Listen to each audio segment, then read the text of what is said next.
神農爺爺，我返嚟啦！我想學多啲有關中醫藥嘅新知識啊！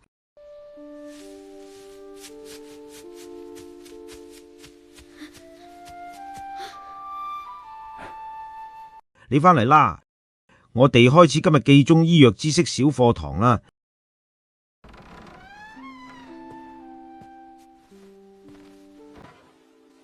神農爺爺，點解我成日手腳凍冰冰，手放喺衫兜入面都唔暖噶？小龍，唔使急，爺爺話你知，你呢個係陽虛體質，身體小太陽唔夠力，溫唔暖四肢先至凍，艾灸最啱補陽氣，灸關元同足三里，暖透周身。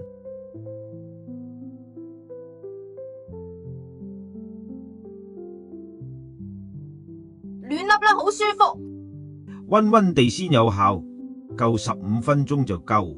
保養要雙管齊下，呢幾樣桂圓、紅棗同生薑都係溫陽暖身好食材。煮幾耐先飲得？加咗冰糖煮10分鐘就得，日日飲，手腳就唔會凍啦。